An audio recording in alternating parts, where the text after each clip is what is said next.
ഈ ചോരയെ പറഞ്ഞ എല്ലാവർക്കും ഈ ദോഷം വരാൻ സാധ്യതയുണ്ട്. നൈസായിട്ട് എന്റെ കുടുംബത്തെ പറഞ്ഞതാണല്ലേ? അഭിമോന് ഞങ്ങളോടുള്ള ദേഷ്യം ഒട്ടും മാറിയിട്ടില്ല അല്ലേ? ഡോക്ടറെ കാണണ്ടേ? മനുഷ്യ ചൊറിഞ്ഞ് ചാവുന്നതിന് മുമ്പ് കൊണ്ടുപോകും. എന്നാ നിങ്ങൾ വീട്ടിലോട്ട് ചെല്ലേ.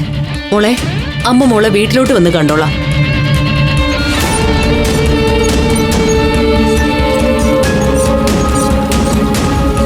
മഹേന്ദ്രൻ എത്ര മോശക്കാരനും ആയിക്കോട്ടെ, എന്നാലും കലേമയുടെ മുന്നിൽ വെച്ച് ഇങ്ങനൊന്നും കുത്തി പറയണ്ടായിരുന്നു. ഇപ്പൊ ഒരു തർക്കത്തിന് ഞാൻ ഇല്ല. നിങ്ങള് വേഗം വീട്ടിലെത്താൻ നോക്ക്. ടാക്സി ഒന്ന് വെയിറ്റ് ചെയ്യുന്നുണ്ടാവും. ഇറങ്ങ, പോവാം.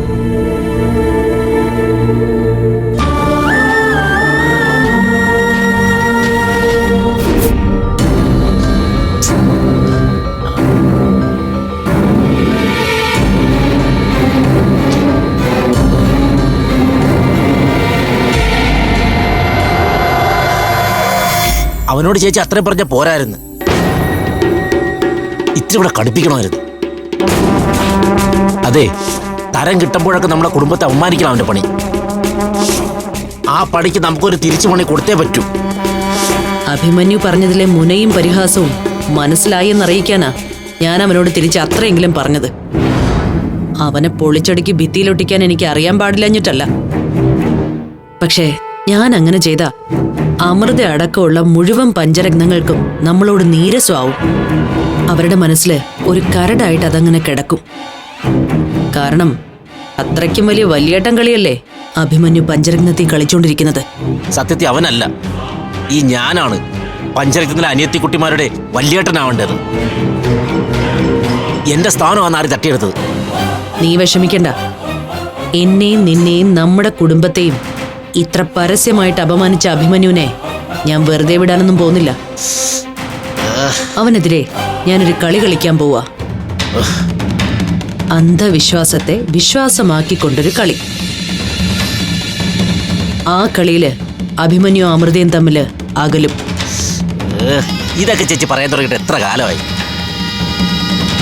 പക്ഷെ ഒന്നും അങ്ങോട്ട് നടക്കുന്നില്ലെന്ന് മാത്രം.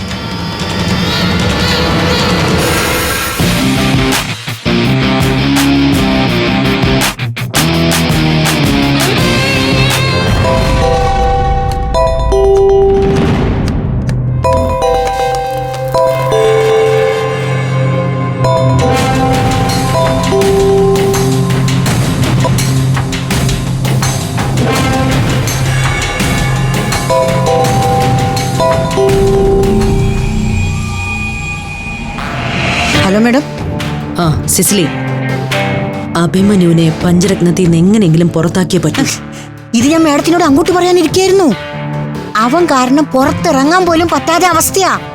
ഞാൻ ഇവിടെ കഷ്ടപ്പെടുകയാണ് മേഡം. എന്തായാലും അഭിമന്യു അമൃതയും തമ്മിൽ കല്യാണം കഴിക്കാൻ തീരുമാനിച്ചതിന് ശേഷം പഞ്ചരത്നത്തിൽ നടന്നത് മുഴുവൻ അനർത്ഥങ്ങളാണെന്ന് നീ പറഞ്ഞു പരത്തണം. ആദ്യത്തെ അനർത്ഥം എനിക്ക് എന്നല്ലേ മേഡം ഉണ്ടായത്. ആ കാലമോടം കാരണം എനിക്ക് പുറത്തിറങ്ങി നടക്കാൻ പറ്റാത്ത അവസ്ഥയാ. അതാ ഞാൻ പറഞ്ഞു വരുന്നത്. അവനെ അവിടെ നിന്ന് അകറ്റിയാലേ നിനക്കും എനിക്കും സ്വസ്ഥമായിട്ട് പഞ്ചരത്നത്തിൽ വിലസാൻ പറ്റും. അവനെ ഇവിടുന്ന് തുരത്താൻ വേണ്ടി മേഡത്തിന് എന്ത് സഹായം ചെയ്യാനും ഞാൻ തയ്യാറാ. എന്തു വേണമെന്ന് മേഡം പറഞ്ഞാൽ മാത്രം മതി. ഇനി ഞാൻ പറയുന്ന കാര്യങ്ങള് സിസിലി ശ്രദ്ധിച്ചു കേൾക്കണം. ഓ,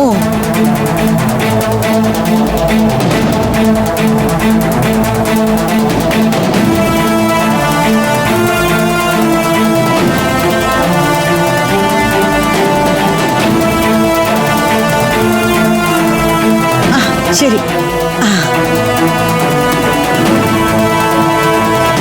ചേച്ചിയുടെ ഐഡിയ ഉള്ള ഇതൊരു വെറൈറ്റി നമ്പറാ. ഇതെല്ലാം നിനക്ക് അമൃതയെ സ്വന്തമാക്കാൻ വേണ്ടിയുള്ള എന്റെ ത്യാഗങ്ങളാ. ചേച്ചി തള്ളൊന്നും നിർത്തുന്നുണ്ടോ? പഞ്ചരത്ന ഹോട്ടലും ആ വീടിരിക്കുന്ന സ്വത്തുമാണ് ചേച്ചിയുടെ ലക്ഷ്യമെന്ന് എനിക്കറിയാം. അതുകൊണ്ട് വലിയ ത്യാഗത്തിന്റെ കാര്യമൊന്നും പറയണ്ട കേട്ടോ. അഭിമന്യുവിനെതിരെ ചേച്ചി പ്ലാൻ ചെയ്ത ഈ നമ്പറിലൂടെ ചീറ്റിപ്പോയാ പിന്നെ ഞാൻ വെറുതെ ഇരിക്കില്ല. അഭിമന്യുവിനെ ഇല്ലാതാക്കാൻ പോലും ഞാൻ ചിലപ്പോൾ ശ്രമിച്ചെന്നിരിക്കും. എനിക്ക് പഞ്ചരത്നത്തിൽ വെച്ച് ഇരുട്ടടി തന്നതുപോലും ഈ അഭിമന്യാണോന്ന് എനിക്ക് നല്ല സംശയമുണ്ട്. അവൻ രാത്രികാലങ്ങളിൽ പഞ്ചരത്നത്തിൽ കറങ്ങി നടക്കുന്നുണ്ടോ എന്ന് എനിക്കൊരു സംശയം. അക്കാര്യത്തിൽ നീ വെറുതെ അമൃതയെ സംശയിക്കണ്ട. വിവാഹം കഴിയാതെ ഒരു പുരുഷനെ കൊണ്ടും ദേഹത്ത് തൊടാൻ അമൃത സമ്മതിക്കില്ല. തൊട്ടാ ഞാൻ അവനെ തട്ടും. നിന്നെ തല്ലി ബോധം കെടുത്തിയത് ആരാണെന്ന് പോലും അറിയില്ല. വെറുതെ വാചകം അടിക്കാനും ചൊറിയാനും മാത്രം അറിയാം.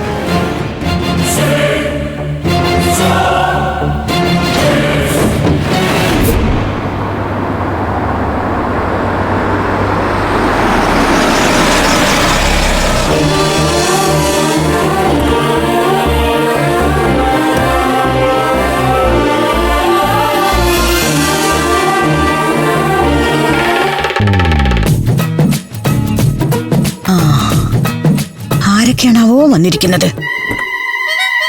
അഭിമന്യു കൂടെ ഉണ്ടെങ്കിൽ പണി പാളുമല്ല എന്റെ ഈശോയെ.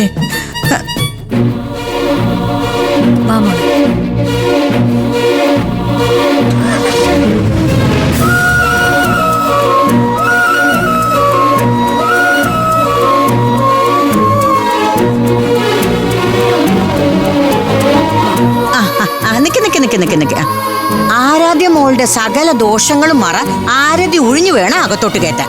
എന്താ ഇതൊക്കെ? ഇതൊന്നും പതിവില്ലാത്തതാണല്ലോ. ഇതൊന്നും പതിവില്ലാത്തതുകൊണ്ടാണ് പല അനർത്ഥങ്ങളും ഇവിടെ സംഭവിക്കുന്നത്. അഭിമന്യുവിനെ സ്വീകരിക്കാൻ അമൃതമോള് സമ്മതിച്ചതിന് ശേഷം ഇപ്പൊ തന്നെ എന്തൊക്കെ അനർത്ഥങ്ങളാ ഇവിടെ സംഭവിച്ചത്? മോളൊന്ന് ഓർത്തു നോക്കിയേ.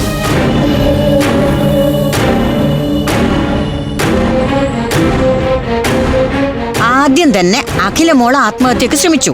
പിറന്നാൾ ആഘോഷത്തിന്റെ അന്ന് ഭക്ഷ്യ ദുരന്തത്തിൽപ്പെട്ടത് എത്ര പേരാ? അതുമാത്രവും ക്രിസ്മസ് ആഘോഷത്തിനിടയിലുണ്ടായ പൊട്ടിത്തെറിയിലെ മഹേന്ദ്രന്റെ മുഖം പൊട്ടിയത് ഓർക്കുന്നില്ലേ?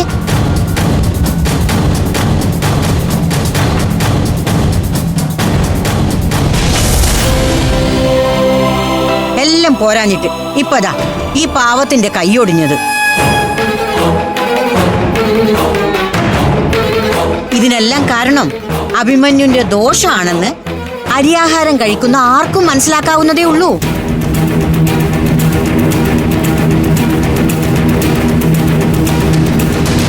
മാത്രല്ല മക്കളെ, ചേട്ടത്തി മതി.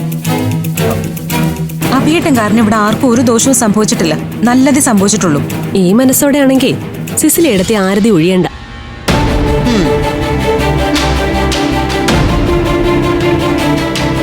പോട്ടെ, സാരമില്ല. അബിയെക്കുറിച്ച് സിസിലി ചേട്ടത്തി പറഞ്ഞൊന്നും നമ്മൾ മനസ്സിലേക്ക് എടുക്കണ്ട, മായ്ച്ചളഞ്ഞേക്ക്. ചേട്ടത്തി, ആ വായ നടച്ചു വെച്ചിട്ട് ആരതി ഒഴിഞ്ഞേ. വേണ്ട, എനിക്ക് എന്റെ അമൃതീച്ച് ആരതി ഒഴിഞ്ഞാൽ മതി.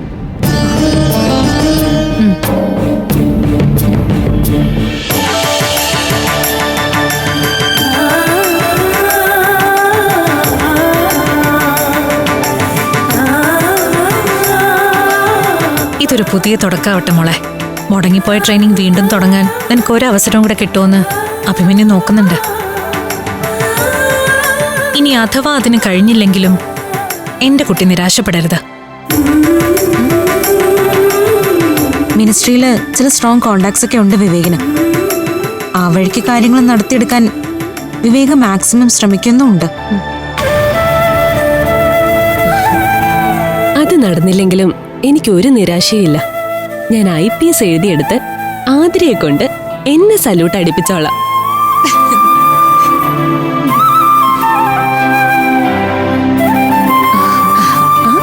ആരാധ്യമോളെ, ഇപ്പൊ സുഖമായോ? ആയി ചേച്ചി. നമ്മുടെ ഓൾറൗണ്ടർ എവിടെ? ഓൾറൗണ്ടറോ? അതാരാ? കൃഷ്ണേട്ടന്റെ കാര്യം ഞാൻ ചോദിച്ചേ. കൃഷ്ണേട്ടനെ കാണാനുള്ള ആകാംക്ഷയോടെ ഞാൻ ഇങ്ങോട്ട് വന്നത് തന്നെ. എവിടെ ആള്? കാണുന്നില്ലല്ലോ. അകത്തുണ്ട്. കൃഷ്ണ, കൃഷ്ണ, കൃഷ്ണ, കൃഷ്ണ.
ഞങ്ങൾക്കെതിരെ ആക്രമണം നടന്ന ദിവസം ഗുണ്ടകളിൽ നിന്ന് ഞങ്ങളെ രക്ഷിച്ചത് കൃഷ്ണേട്ടനല്ലേ?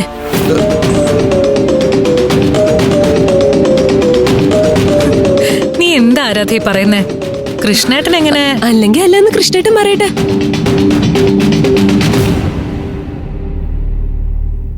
അതെ, ഞാൻ തന്നെയാ.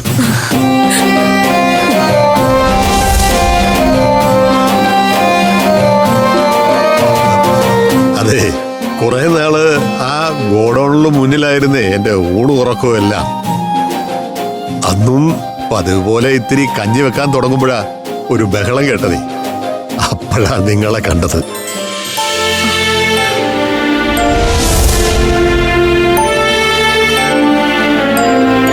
അത് പിന്നെ ഇത് മോളുടെ വീടാണെന്ന് ഞാൻ അറിഞ്ഞില്ലായിരുന്നു.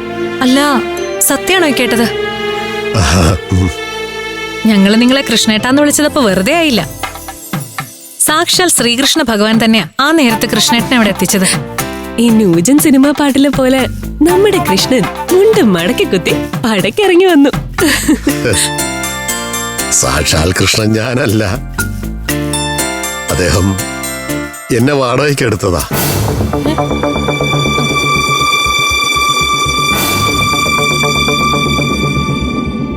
ആ, നിങ്ങളെല്ലാം വാ, ഊണ് റെഡി ആയിട്ടുണ്ട്, കഴിക്കാം. ഇപ്പൊ ഒരു വിശപ്പ് തോന്നുന്നില്ല, കുറച്ച് കഴിഞ്ഞിട്ട് കഴിക്കാം. എന്നാ ഞാനങ്ങോട്ട് ചെല്ലട്ടെ.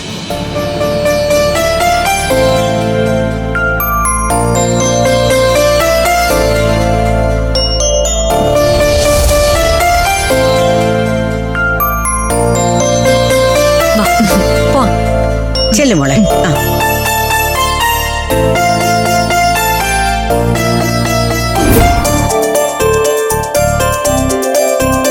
കൃഷ്ണേട്ടൻ വളരെ നല്ല മനുഷ്യനല്ലേ?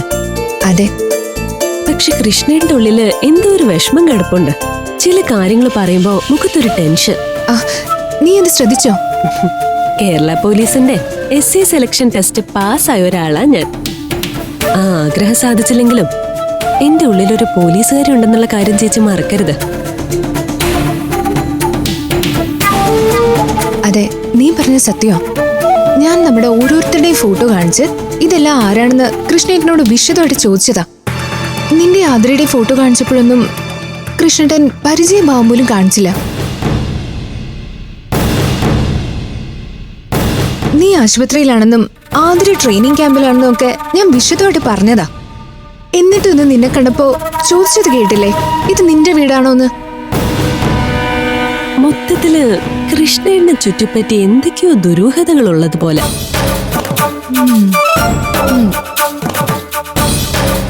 ഗോഡൌണിൽ വെച്ച് അച്ഛനും ഗുണ്ടകളും ചേർന്ന് ഞങ്ങളെ ആക്രമിച്ച സ്ഥലത്തും അത് കഴിഞ്ഞ് പഞ്ചരത്നത്തിലും രക്ഷകനും സഹായമൊക്കെ ആയി കൃഷ്ണേട്ടൻ പ്രത്യക്ഷപ്പെട്ടതില് എനിക്കെന്തോ സംശയമുണ്ട്. സാക്ഷാൽ കൃഷ്ണൻ വാടകയ്ക്കെടുത്തതായി എന്നെ എന്ന് കൃഷ്ണേട്ടൻ പറഞ്ഞത് ചേച്ചി ശ്രദ്ധിച്ചോ?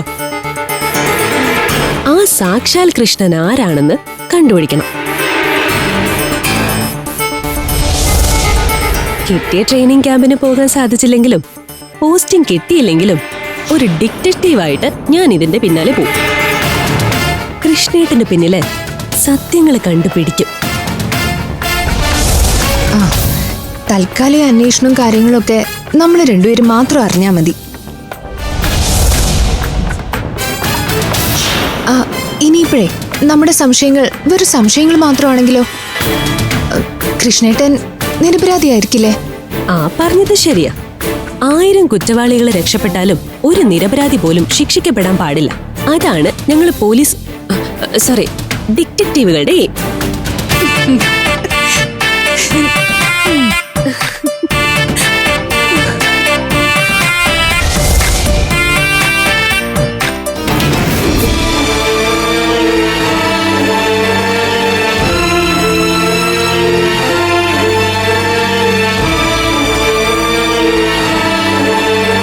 അഭിയെന്താ സീരിയസ് ആയിട്ട് സംസാരിക്കുന്നുണ്ടെന്ന് പറഞ്ഞ?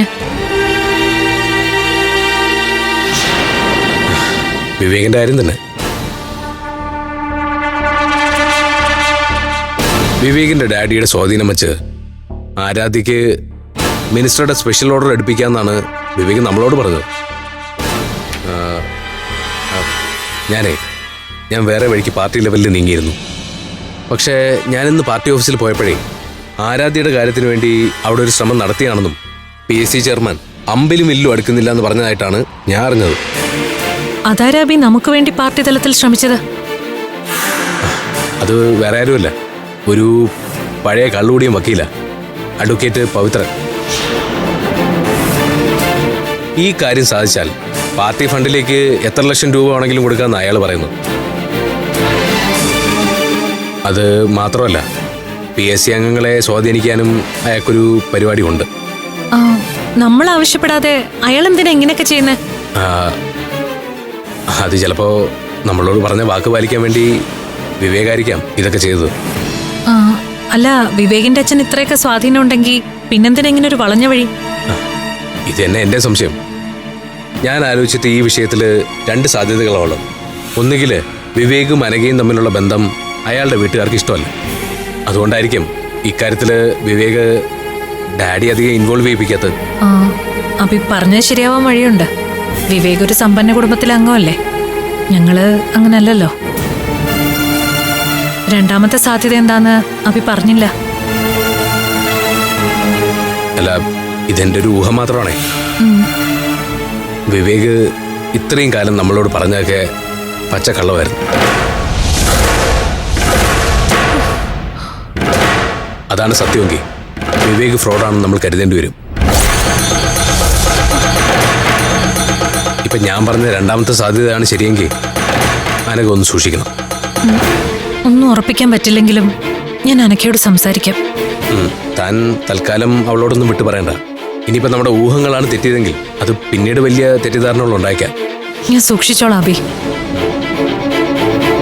ഇതിനേക്കാൾ പ്രധാനമായി തീരുമാനമെടുക്കേണ്ട മറ്റൊരു വിഷയം അഖിലയുടെ കാര്യ. നിസ്സാരമായ കാര്യങ്ങൾ അവർ തമ്മിലുള്ള ഈ പ്രണയകലഹങ്ങൾ ഒഴിവാക്കാൻ വീട്ടുകാർ തമ്മിൽ ആലോചിച്ച് ഒരു തീരുമാനം എടുക്കണം.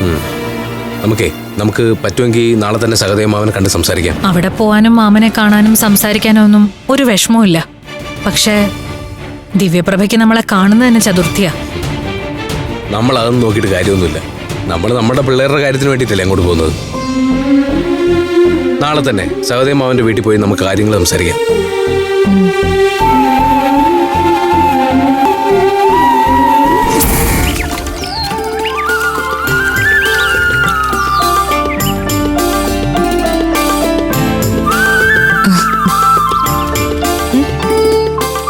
നീ എങ്ങോട്ടാ? ഒന്ന് പുറത്തോട്ട് വരാൻ പ്രതീക്ഷ. വിവേകിനെ ഒന്ന് കാണേണ്ട കാര്യം ഉണ്ടായിരുന്നു.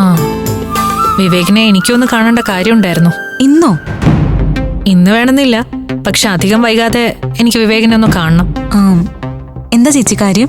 അല്ല, നമ്മളാരും ഇതുവരെ വിവേകിന്റെ വീട്ടുകാരെ കണ്ടിട്ടില്ലല്ലോ. ഒന്ന് കണ്ട് കാര്യങ്ങളൊക്കെ സംസാരിക്കണ്ടേ? അവരെയൊക്കെ എനിക്കൊന്ന് പരിചയപ്പെടണമെന്ന് പറഞ്ഞിട്ട് പോലും വിവേക് ഇതുവരെ സാധിച്ചു തന്നിട്ടില്ല. ഒരു ദിവസം ഞാൻ തന്നെ അവന്റെ വീട്ടിലേക്ക് ഇടിച്ചു കയറി പോണ്ടി വരുമെന്നാ തോന്നുന്നേ. ഏയ് വേണ്ട, അതൊന്നും ശരിയാവുന്ന കാര്യമല്ല. വെറുതെ ഒരു അബദ്ധത്തിൽ ചെന്ന് ചാടാൻ നിൽക്കണ്ട. അമൃതേശി വിചാരിക്കുന്ന ടൈപ്പ് അല്ല വിവേക്. അതുകൊണ്ട് ഇങ്ങനെ ടെൻഷൻ അടിക്കേണ്ട കാര്യമൊന്നുമില്ല. എല്ലാവരും നമ്മൾ മനസ്സിലാക്കുന്ന പോലെ ആവണമെന്നില്ല. അതുകൊണ്ട് ഒന്ന് സൂക്ഷിക്കുന്നത് നല്ലതാ. ഞാൻ ഒറ്റയ്ക്ക് അവന്റെ വീട്ടിൽ ചെന്ന് കയറിയാലും പോയ പോലെ തന്നെ ഒരു കേടും കൂടാതെ തിരിച്ചു വരും. വെറുതെ തർക്കിക്കണ്ട. സ്നേഹിക്കുന്ന സമയത്ത് എല്ലാവർക്കും അവരവരുടെ ആളുകളെ കുറിച്ച് അങ്ങനെയൊക്കെ തന്നെയാ തോന്നുക. സുമേഷിനെ കുറിച്ച് ഞാൻ മുൻപ് കരുതിയതും ഇങ്ങനെയൊക്കെ തന്നെ ആയിരുന്നല്ലോ. എന്നിട്ട് ആളുടെ തനിനിറം വെളിച്ചതായത് പിന്നെയല്ലേ? വിവേക് ഒരിക്കലും അങ്ങനെ ആവില്ല. ആയിക്കോട്ടെ, എന്നാലും നീ അവന്റെ വീട്ടിലേക്ക് ഒറ്റയ്ക്ക് പോണ്ട, അത്ര തന്നെ. വിവേകിന്റെ വീട്ടുകാര് വലിയ ആളുകളല്ലേ. നമ്മളെ പോലുള്ള മിഡിൽ ക്ലാസ് ആളുകളുടെ അടുത്ത് വരാൻ ചിലപ്പോൾ ബുദ്ധിമുട്ടായതുകൊണ്ടാവും അച്ഛനമ്മയൊക്കെ പരിചയപ്പെടുത്താൻ വിവേക് മടി കാണിക്കുന്നത്. എന്തായാലും നമുക്കെല്ലാവർക്കും കൂടെ ഒരു ദിവസം അങ്ങോട്ട് പോയി അവരെ കാണാം. എന്നിട്ട് നിങ്ങളുടെ കാര്യത്തിൽ എത്രയും പെട്ടെന്നൊരു തീരുമാനം ഉണ്ടാക്കാം.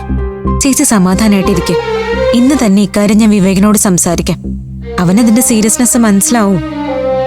സത്യം പറഞ്ഞാ ചേച്ചി ഇങ്ങനെ ടെൻഷൻ അടിക്കേണ്ടത് എന്റെ കാര്യത്തിലല്ല, അഖിലയുടെയും ആകാശേട്ടന്റെയും കാര്യത്തിലാ.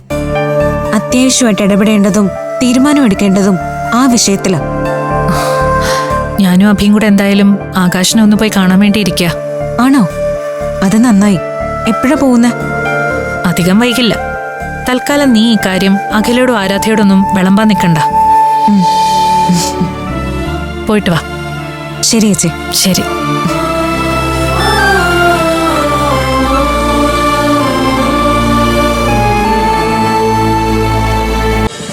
ഫ്ലവേഴ്സ് ഒരുക്കുന്ന കാഴ്ച വസന്തം യൂട്യൂബിൽ പ്രേക്ഷകർക്ക് ലൈവായി കാണാം. ഫ്ലവേഴ്സ് കോമഡിയിൽ ജോയിൻ ചെയ്യൂ, ആസ്വദിക്കൂ.